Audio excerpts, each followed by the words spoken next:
Some shows hit it big, some like it hot. We're talking about the Tonys, of course, leads the way with 13 nominations. Shucked and Juliet and New York, New York all have 9. I love all of these shows. I know, I'm so happy. I know you do. All right, so let's break down some of the big takeaways and the major categories. Yes. So joining us live to help us do just that is Ruthie Fierberg. She's the executive editor of Broadway News. Ruthie, hello. Welcome to New York Living. Thank you for being here on this big day. Thank you so much for having me. It is Broadway's second biggest day, second only to the awards themselves. That's it's right. like your Super Bowl season. We're entering Absolutely. P.S.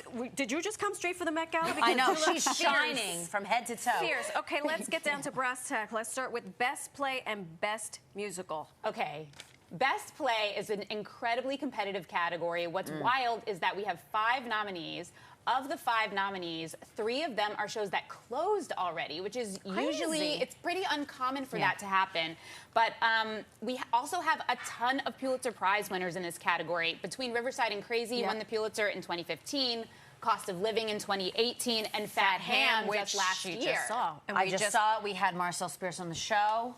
So happy for James Imes there with that. I have to go see it before, you know, the tickets go through the roof. It's brilliant. And then you also have, you know, Jordan E. Cooper is the youngest Black American playwright to ever have a play produced on Broadway with Ain't No Mo. And then Tom Stoppard is one of our oldest living playwrights, you know, a 4-time Tony Award winner himself with Leopold Opposite ends of the spectrum. So it's really kind of wild. It's all encompassing this year. All right. The categories. Best Actress in a Musical. Alex Lee. Ooh, yeah, it's going to be competitive. She sings for us on occasion. Oh, well, that's exciting. I mean, Best Actress in a Musical, you have really some people with their first nominations, like Michaela Diamond in Parade, you know, a fabulous revival of the Jason Robert Brown musical written by Alfred Ury. That's also nominated for a revival of a musical. You have Annalee Ashford in Sweeney Todd, you know, opposite Josh Groban, and of course Victoria Clark with Kimberly Akimbo. She's playing a 16-year-old.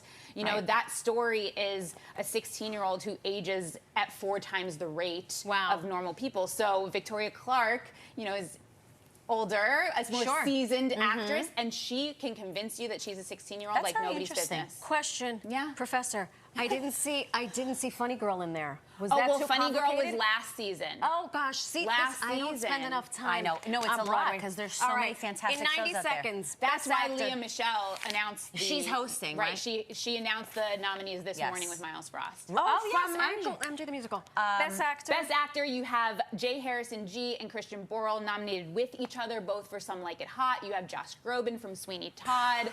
I mean... these are Best Actor in a Play. Okay. But yes, Best Actor in a Musical, you have Christian Borle and Jay Harrison, Josh Groban, Brian Darcy James from Into the Woods, Ben Platt from Parade, and Colton Ryan from New York, New York.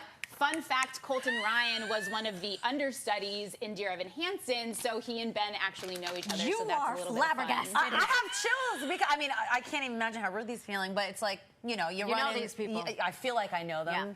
But it's so exciting. I just want everybody to win, you know? Yeah. Do you have your predictions? Oh, gosh. I mean, you know, right now, especially the category for Best Musical, which is often considered, like, the biggest award of the night, the front runner in nominations is Some Like It Hot with 13, but really, they all have a whole bunch. So it's kind of a battle of the big musicals, Some Like It Hot, New York, New York, and Juliet is another big cast. You know, big music being all those Max Martin pop hits. But then you have really small, quirky ones like Shucked and Kimberly Akimbo. So who knows what's going to happen. But I will say we could see Tony history if Some Like It Hot wins in every category in which it's nominated. So it's nominated 13 nominations in 12 categories. Oh my gosh. If it wins in every category, it will tie for the most Tony winning musical. And then you'll be here the morning after talking about it. It would be my pleasure. She's going to sleep here. You can find more Broadway news at BroadwayNews.com. Meanwhile, the 76th Annual Tony Awards will be held on June 11th.